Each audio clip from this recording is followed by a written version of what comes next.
Good afternoon, everyone. Today I will discuss one of the important topic of the chapter chemical coordination and integration could be called as mechanism of hormone action. One of the ultra important topic of chapter chemical coordination and integration. Before starting with the mechanism of hormone action, I would like to discuss the term hormone.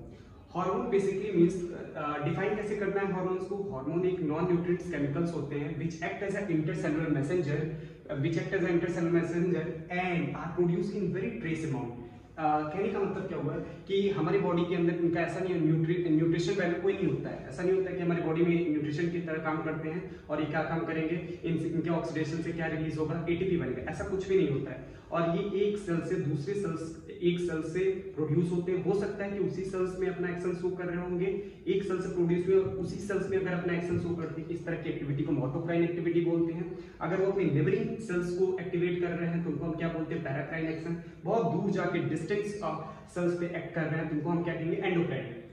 ठीक है, basically हम जानते हैं कि hormones endocrine cell से produce होते हैं, ऐसा जरूरी नहीं है. ठीक है, तो अब हम इसकी केमिकल प्रॉपर्टीज की बात करेंगे कि हार्मोन्स की केमिकल प्रॉपर्टीज को उसको हम दो कैटेगराइज में डिवाइड कर सकते हैं. एक होता है वाटर सोल्यूबल हार्मोन और दूसरी कैटेगरीज क्या है, lipid soluble hormones. Water soluble hormones के अंदर हम जानते हैं मेनली जो हार्मोन्स होते हैं प्रोटीनेसिस नेचर के होते हैं. उसमें कई कैटेगरीज है.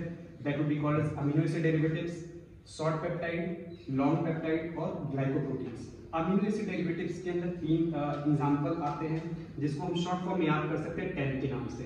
ठीक है, 10 means thyroxine, epinephrine, non epinephrine. Short peptide को भी हम याद कर सकते हैं शॉर्ट ट्रिक से vom, VOM, that is vasopressin, oxytocin, MSH. Long peptide को भी याद करने के लिए ट्रिक हम बना सकते हैं पीटा. ठीक है, हमारे पास पैराथायरॉयड के जितने भी हार्मोन्स हैं, दूसरा इंसुलिन हो गया, हाइड्रोकैल्सिट्रोनिन हो गया और जितने भी हार्मोन्स हैं. ठीक है, दूसरा हो गया हमारे पास ग्लाइकोप्रोटीन नेचर के हैं. ग्लाइकोप्रोटीन्स के अंदर हमारे पास FSH आ सकता है, LH आ सकता है. ठीक है, क्लासिकल एग्जांपल में याद रख सकते हैं FSH, NH और TSH भी रख सकते हैं, thyroid stimulating hormone. Lipid soluble के अंदर हमारे पास जितने भी स्टेरॉयडल हार्मोन्स होते हैं, जितने भी एड्रेनल कॉर्टेक्स से प्रोड्यूस होते हैं, that will be called mineral corticoids, glucocorticoids, sex corticoids. ठीक है, प्रोजेस्टेरोन, एस्ट्रोजन सभी स्टेरॉयडल स्टेरॉयड के नेचर के हैं. ठीक है, दूसरा एक टर्म आता है आयोथायोनिन. वो एक्चुअल में नेचर तो उसका प्रोटीनेसिस होता है लेकिन उसके दो बेंजीन रिंग होने के कारण वो लिपिड सोल्यूबल बन जाते हैं, इसलिए हम किस कैटेगरी में रखें, लिपिड सोल्यूबल में. ठीक है, ये तो छोटी सी हिस्ट्री थी हार्मोन्स के बारे में. अब आते हैं मेन टॉपिक पे, आते हैं मैकेनिज्म पे. हमारे पास जो हार्मोन्स हैं, एक वाटर सोल्यूबल हार्मोन है दैट इज जितने भी हाइड्रोफिलिक मॉलिक्यूल्स हैं, और दूसरा hydrophobic that is lipid soluble hormones. पहला हम देखने जा रहे हैं वाटर सोल्यूबल हार्मोन कैसे एक्ट करते हैं. जो वाटर सोल्यूबल हार्मोन्स होते हैं वो उनके रिसेप्टर हमेशा सेल सरफेस पे प्रेजेंट होते हैं. उनके रिसेप्टर कहाँ प्रेजेंट होते हैं, सेल सरफेस पे प्रेजेंट होते हैं. जाहिर सी बात है कि जो हार्मोन्स वाटर सोल्यूबल हैं लिपिड बाय मेम्ब्रेन को क्रॉस नहीं कर सकते क्योंकि हमारी जो प्लाज्मा मेम्ब्रेन होती है वो लिपिड बाय लेयर की बनी होती है. तो जाहिर सी बात है वाटर सोल्यूबल हार्मोन्स को डायरेक्टली सेल के अंदर एंट्री नहीं कर सकते. उस कैटेगरी में क्या होगा, उनके रिसेप्टर मतलब प्रोटीन्स कहाँ प्रेजेंट होते हैं, सेल मेम्ब्रेन पर. अब वो हार्मोन्स आएगा, पहले जो हार्मोन मैसेज को लेकर आ रहा है उसको आप क्या कहोगे, प्राइमरी मैसेंजर. जो मैसेज को लेकर आ रहा है उसको आप क्या कहोगे, प्राइमरी मैसेंजर, क्योंकि इसने मैसेज को लाया. लेकिन ये मैसेज को खुद अंदर लेकर नहीं जा सकता तो क्या जनरेट कराएगा, सेकेंडरी मैसेंजर. खुद मैसेज को अंदर नहीं ले जा सकता क्योंकि वो क्रॉस नहीं कर सकता, डिफ्यूज नहीं हो सकता. ठीक है, तो क्या जनरेट करेगा, सेकेंडरी मैसेंजर. कौन कौन से सेकेंडरी मैसेंजर हो सकते हैं, CAMP, calcium ion, inositol triphosphate.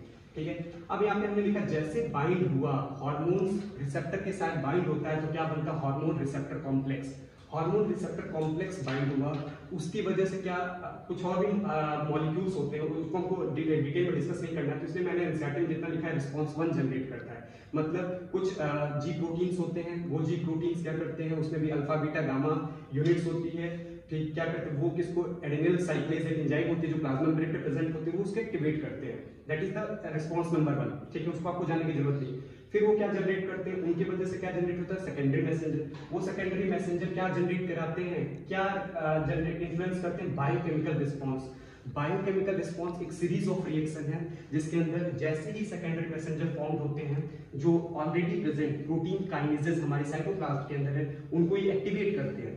Protein kinase जैसे एक्टिवेट हो वो दूसरे प्रोटीन को फॉस्फोराइलेट करके वो एक्टिवेट होता है, जैसे प्रोटीन फॉस्फोराइलेट होती है वो एक्टिवेट हो जाती है, तो उसकी वजह से क्या आता है, फिजियोलॉजिकल रिस्पॉन्स आता है। फिजियोलॉजिकल रिस्पॉन्स हर टिश्यू या सेल्स के लिए अलग अलग हो सकता है। फिजियोलॉजिकल रिस्पॉन्स हो सकता है कि उस सेल के अंदर सेल डिवीजन हो रही हो सकता है उस सेल्स के अंदर ग्रोथ चल रही हो, डिफरेंशिएशन चल रही हो या मेटाबॉलिज्म चल रही हो, that would be called as physiological response. जहां पे ऐसा हमने एग्जांपल है एफएसएच का, ये हमारी ओवरी की सेल है, तो जाहिर सी बात एफएसएच बाइंड कर रहा होगा तो उसका फिजियोलॉजिकल रिस्पॉन्स क्या है, ओवेरियन ग्रोथ होगा, मतलब फॉलिकुलर का डेवलपमेंट चल रहा होगा, ठीक है।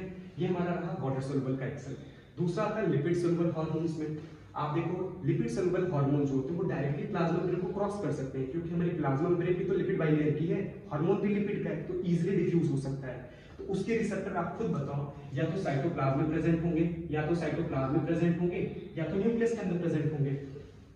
तो हमारा जो हार्मोन्स है वो सेल के अंदर डायरेक्टली डिफ्यूज करिए, न्यूक्लियस के अंदर डिफ्यूज करिए, वहां पे रिसेप्टर है, हर रिसेप्टर जो होता है स्पेसिफिक होता है फॉर पर्टिकुलर हार्मोन्स, ठीक है। Receptor are highly specific for particular hormones. Entry कर गया न्यूक्लियस के अंदर, एंट्री कर गया तो साइटोप्लाज्मिक रिसेप्टर हो सकता है और न्यूक्लियर रिसेप्टर हो सकता है। जैसे एंट्री करा वहां पे क्या बना, हार्मोन रिसेप्टर कॉम्प्लेक्स फॉर्म हुआ। हार्मोन रिसेप्टर कॉम्प्लेक्स फॉर्म होने के कारण अब क्या होगा, ये हार्मोन रिसेप्टर कॉम्प्लेक्स जो बन रहा है वो जीनोम लेवल पे क्या करता है, जीनोम लेवल पर जाके अपना इंटरेक्शन शो करता है। कहां पे, जीनोम लेवल पे, स्पेसिफिक पॉइंट, जीनोम के स्पेसिफिक पॉइंट पे हार्मोन रिसेप्टर कॉम्प्लेक्स बाइंड करेगा।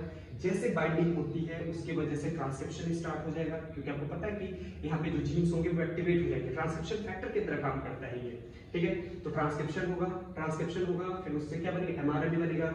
एमआरएनए कहाँ आएगा, साइटोप्लाज्म में आएगा, उसका ट्रांसलेशन होगा तो प्रोटीन बनेगा, जिसकी वजह से फिजियोलॉजिकल रिस्पॉन्स क्या होंगे, फॉर्म फिजियोलॉजिकल रिस्पॉन्स जनरेट होंगे, जैसे टिश्यू की ग्रोथ हो रही है, डिफरेंशिएशन हो रहा है इस केस में। तो आप मेरे को ये बताओ, ठीक है, यहाँ पे ऑलरेडी प्रोटीन बनी हुई थी, बस हम उसको एक्टिवेट किए, तो सीरीज ऑफ रिएक्शन चल रहा है, एक प्रोटीन दूसरे को एक्टिवेट कर रही है, तो यहाँ पे सीरीज ऑफ पहले से ऑलरेडी प्रोटीन बनी हुई थी, यहाँ पे हमको नया प्रोटीन बनाना है, ट्रांसक्रिप्शन होगा, ट्रांसलेशन होगा, तो टाइम लगेगा। यहाँ पे कोई टाइम तो लगेगा नहीं, हम माना कि इजीली डिफ्यूज हो जा रहा है, लेकिन ट्रांसक्रिप्शन ट्रांसलेशन में टाइम लगेगा।